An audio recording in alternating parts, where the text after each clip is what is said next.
Welcome everyone to the Value Talks with Deepak Bajaj, episode number 3. Today we have a special guest from Africa who is as passionate, as purposeful, and as dynamic. But the important part is that he is a quick action taker. And when he takes the action, he takes massively. And that's the reason I'm a very big fan of Dr. Tola. And another very important part here is that in his 2 decades of his career, he started from a cost engineering person to become a co-founder of a big empire, which is Infatel Africa, and he's dedicatedly working to bring the digital inclusion as well as the transformation not only to the students, to the beginners, as well as to the leaders in the Africa region. So please welcome none other than Dr. Tola Yusuf, a co-owner of Infatel Africa, a Harvard business alumni, and a trailblazer in the telecom industry. So welcome, Tola. Thank you very much, Bajaj. Thank you very much, Deepak. Thank you so much. It's a big honor to uh, being in your on your podcast today, and I think we can espouse and have a deep dive into some of the topical issues and hopefully people should be able to benefit from what we are going to discuss today. My name is Tola Yusuf. As you have been able to introduce me, I'm feeling like a celebrity already. You are. However, I came from a very humble background from rural Africa, and been privileged to be able to have the little education, and that has helped to galvanize what we are doing today across Africa. Um, Thank you very much for the opportunity again, and let's take a deep dive into the details. Thank you. Thank you so much. And I always like your humble attitude as well as your passion toward what you are doing. So yeah, to start off, the way the world knows you as a co-founder, but we really want everyone to understand that who Tola is and what motivates him to become a co-founder. So please. Excellent. This is a very, very interesting question, and I've been hearing this question always, and people have stopped me to ask questions. Why Infratel and why Africa? And I'm going to give a little bit. I'm going to give a little bit answer to this, just to see how best I can summarize this. Tola Yusuf grew up in a community in rural Africa, down rural Africa in the north central area of Nigeria, and where I have my primary and high school education purely in the rural area. I have seen various challenges that ravage kids and students growing in rural area because of the digital divides between those people in the city and those people in the rural area. However, I do not believe that anybody should be disadvantaged by virtue of your place of birth. I do not believe that anybody should be disadvantaged by virtue of your location. You should have equal opportunity to grow, to explore your potential, irrespective of your location. This is my belief, but I have believed over a long period of time, intelligent kids in Africa, in the rural Africa, has been isolated from the real world, and some of them, their potential has been killed. So this is one of the things that resonated the quest for Infratel Africa. After the first degree, second degree, and a little bit of espousing the leadership world by having to take some sort of managerial courses across Harvard, Harvard Business School, and other leading business school in the world, I begin to look at what can I do that give me satisfaction, sustainability, and at the same time impact.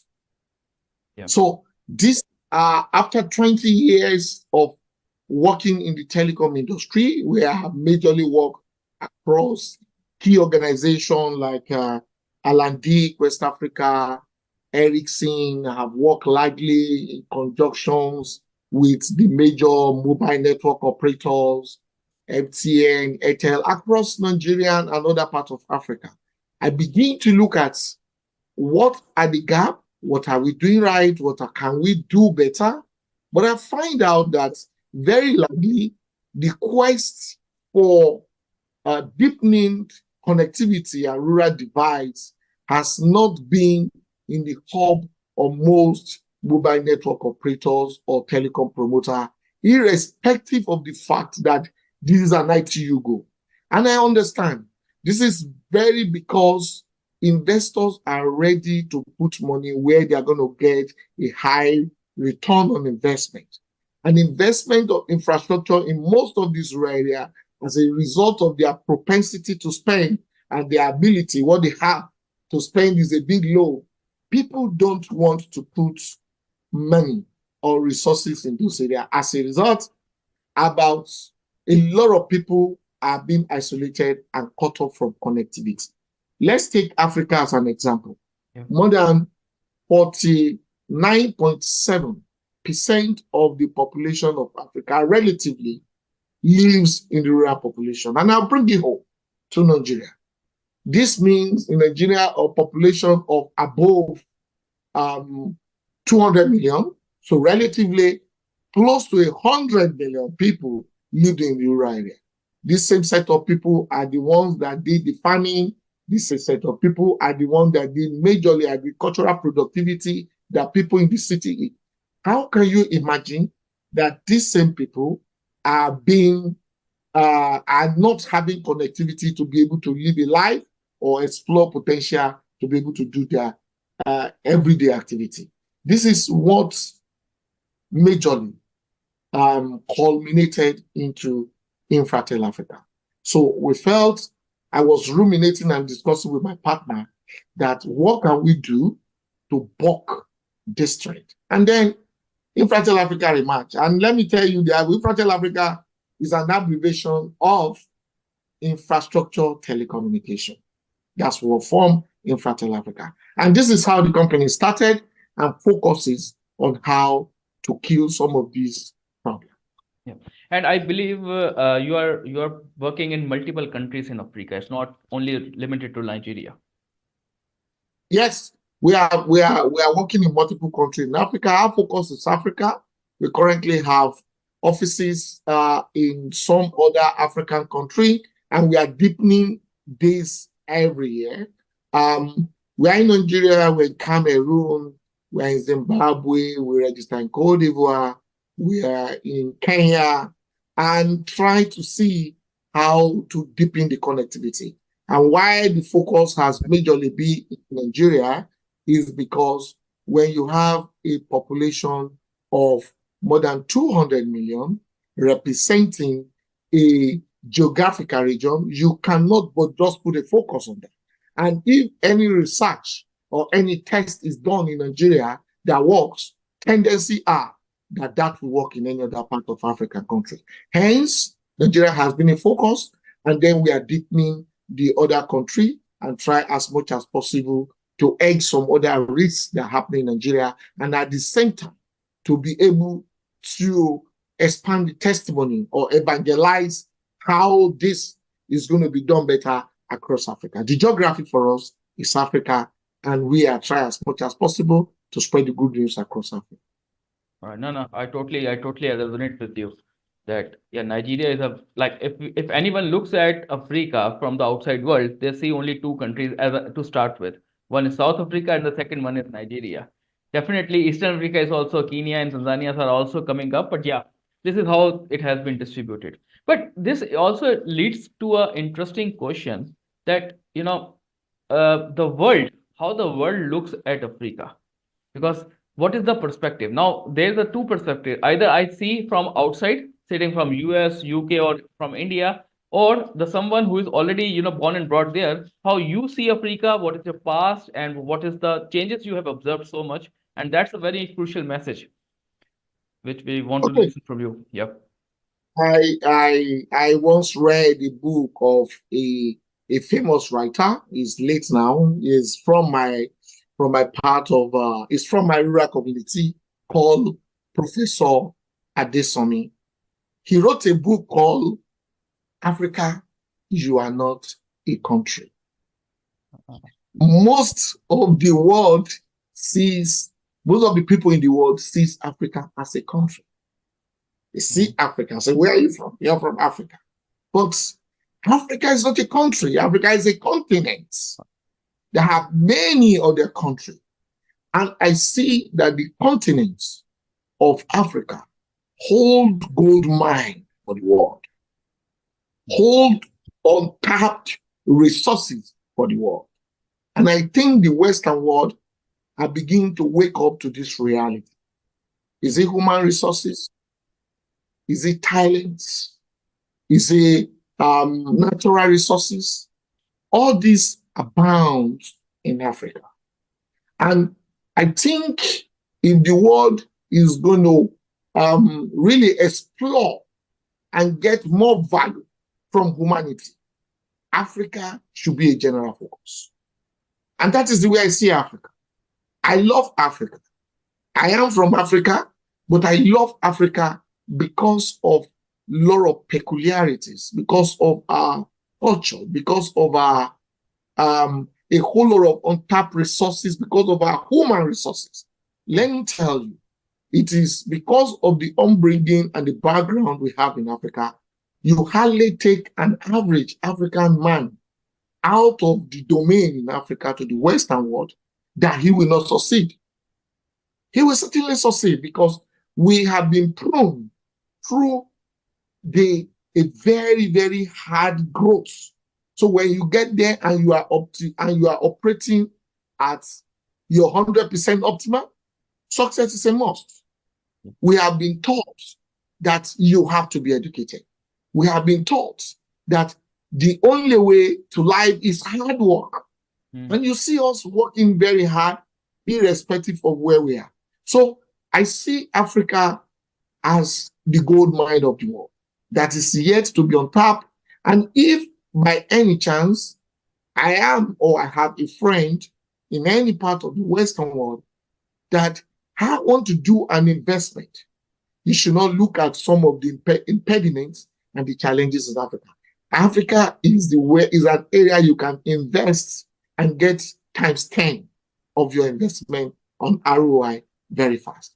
Because when there are challenges, it's an opportunity to make money. True, very true. And during your journey, you have seen there's a lot of evolution which has happened within Africa as well, from like 5, 10 years back versus now. And obviously, the plans of your future growth is I know it's very, very lucrative. So, what is your experience? How you as an individual, overcome these challenges? Okay. Let's just begin to. I will be looking at. Let's look at the world and narrow it to Africa, and then I will do a little bit of deep dive in a summary of just 1 or 2 minutes into Nigeria as a key. That's like more like our case study of an African what is happening in Africa. Last year was a precarious time for the world, Yeah. not necessarily, and this have a very, very high impact on the growth of every part of the world. It was quite an epic year. We don't want it to repeat itself. Let's look at. I termed what happened last year in the world generally as VUCA. I don't know if you have heard the word VUCA. VUCA. No, no. I termed it volatile, uncertainty, complex, and ambiguity. That is what I was told that the word VUCA was a word that was used at a certain point by the American army when things were complex and they could not analyze it. So these are words. This was what I see that happened majorly in 2023. It was quite volatile. There's a lot of uncertainty. It was quite complex, and a lot lots of lack of understanding. It was very, very ambiguous. Mhm. So let's look at what happened in 2023. What's the global highlight of things that happened in 2023? Generally, this is worldwide. We all benefit, and Nigeria is a suspect. Africa is a subset of the world. So if anything happened, it impacted. So the Russian-Ukraine war, the Israel-Hamas war, what of monetary policy? These things were tightening versus relaxed. We have elevated global interest rate, high debt burden on developing economy where most of African countries embedded. What of climate change? Extreme weather conditions leading to disrupt of global supply chain and hunger. So these and many more are some of the things that actually affected the whole world. Yeah. And as I said, Africa is a continent subset of the world, and my country, Nigeria, is obviously a subset of the continent of Africa. So let me narrow it down to my country as a case study of Africa. We have last year's stereotype-boosted inflation, insecurity, shortly after the political landscape, and there was a taking over, fuel subsidy was removed. And that on its own, on most OPEX expenditure on some of the industry have 300% impact in terms of increase. There was upward review of electricity tariff, exchange rates, devaluation on deep dive. Almost you do business case today, and then you wake up in the morning and it failed because you are premised your Naira FX at a certain amount of money, and by the time you wake up, it's changed. Hence, the business paper becomes like a table without leg. These are some of the challenges we see last year. Let's not again forget the impact of the unemployment versus what we call Japa. What do we call Japa locally here? Japa. People that migrate abroad. You find out that there's a whole lot of brain drain. A lot of people that has experience, that have worked in the industry, are migrating to the Western world. They're going to Canada, they're going to UK, they're going to US, another part of the world. So most of us that are the employer of labor are beginning to feel the impact of our experienced people migrating and running and leaving the country. Yeah. So you have to find a way to do succession plan, you train and retrain, and a whole lot of succession plan to see how you bridge the employment impact and how you build the human resources impact. These are some of what ravaged us last year at 2022, 2023. However, what does the country has in stock? The current administration was looking at a whole lot of stuff, and I will try to narrow it down to my sector, which is the telecom industry. Yeah. See, it was one of the plan of the new administration under the current government is to double the economy from $450 billion economy to a $1 trillion economy. One of it is to achieve a 7.0 average annual GDP growth rate, and from the current 3.25%. One of it is to leave 100 million Nigerians out of poverty. One of it is creating an environment to generate a minimum or over 50 million jobs. These are acts of promise that were given to us. Attained revenue GDP ratio baseline of 18% from 10% in 2022. These are some of the high-level promise that the administration have given. Okay, what happened in 2023? What are the impacts? Where do we have the highest GDP, the highest industry contribution to GDP? And I'll give you this insight. I call it, in my analysis, leaders and laggards.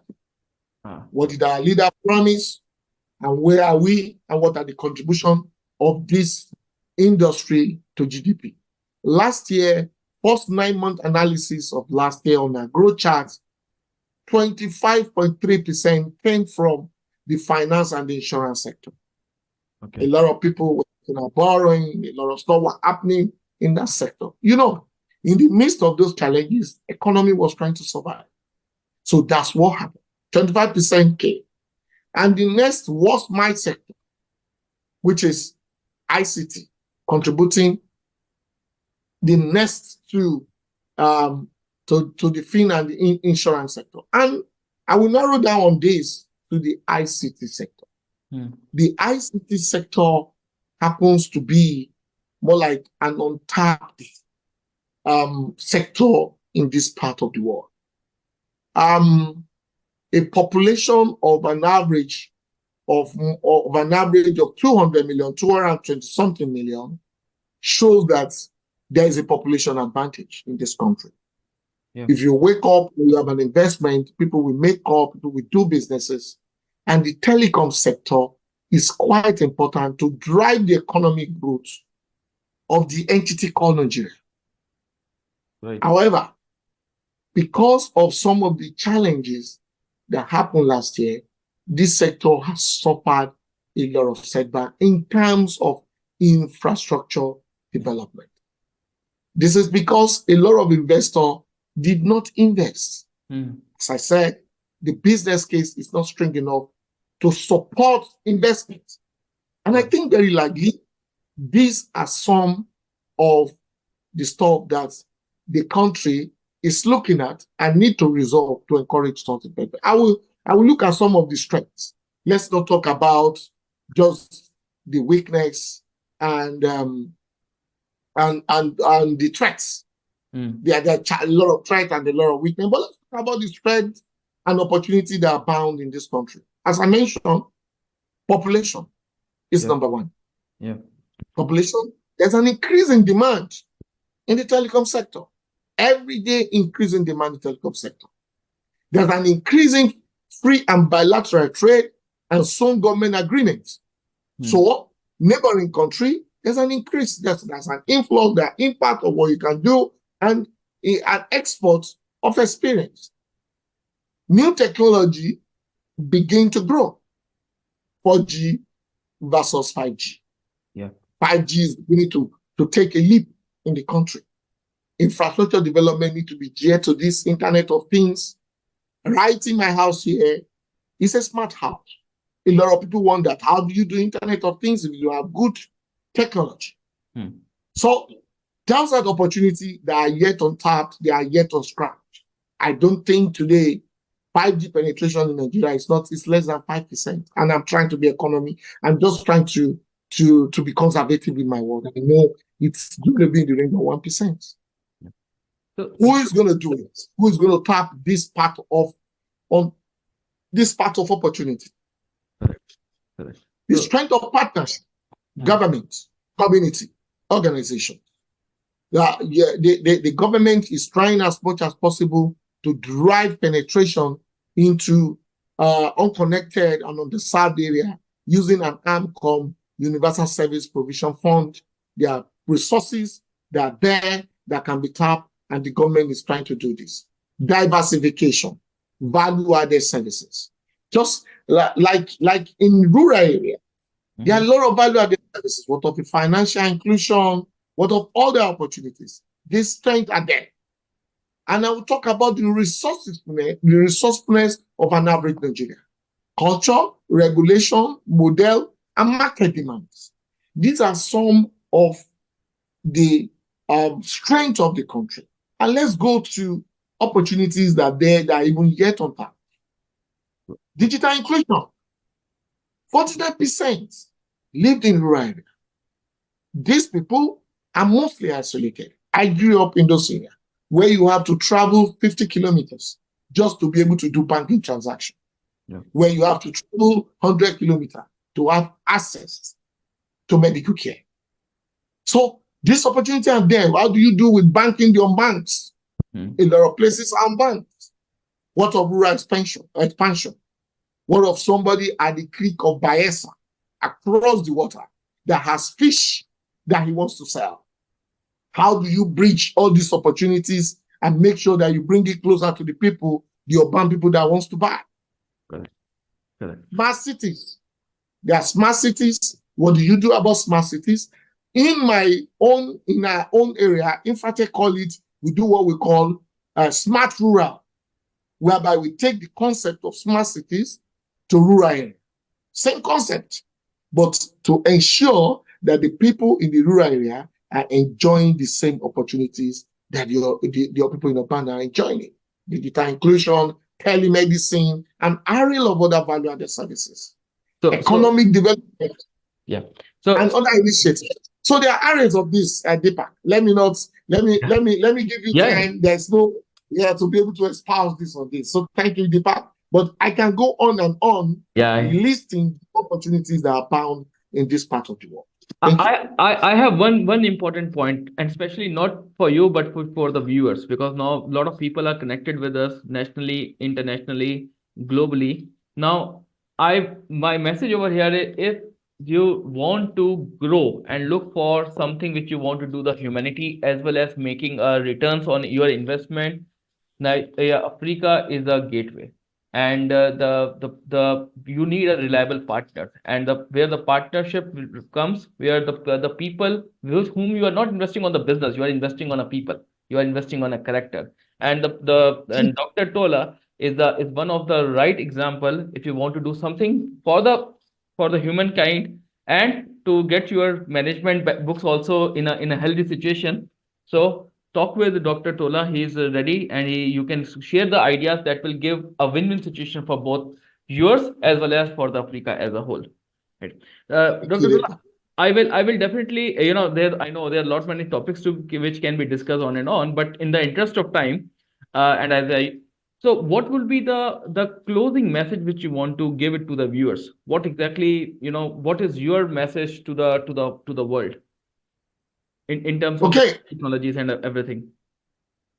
My major message to the world is invest in Africa, invest in Africa, invest in Africa.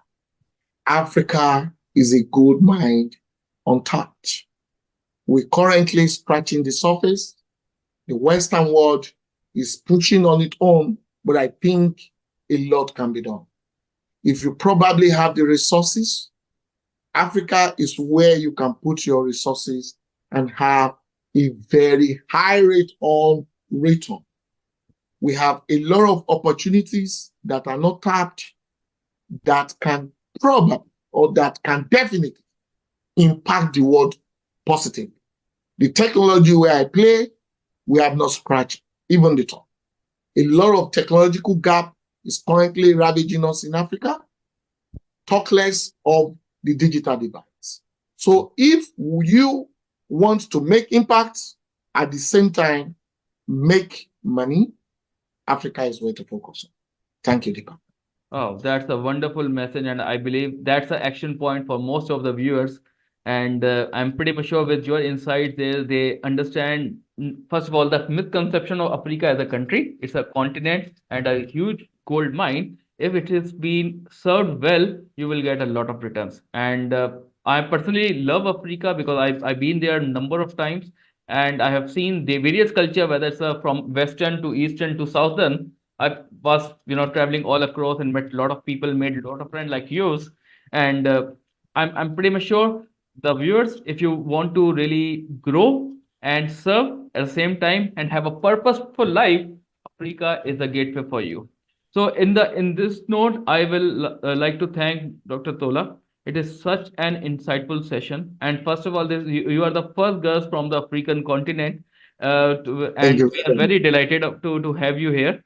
And definitely, there are so many other areas which I will be definitely talking with you. And there will be another broadcast I will be planning with you on, especially on the technologies and how these technologies can embrace the Africa part. It will be more over on the execution, so that the people gets more idea, more clarity, and they will have a win-win situation for everyone. Thank you so much. I'm most privileged. I'm most privileged. Thank you so much, Deepak. And I thank you for what you are doing and the impact you are making generally. If there is any little contribution we can do in this our part of the world, we'll be very happy to do support. However, please get the message. There's a lot to be done if you want to make impact and make money.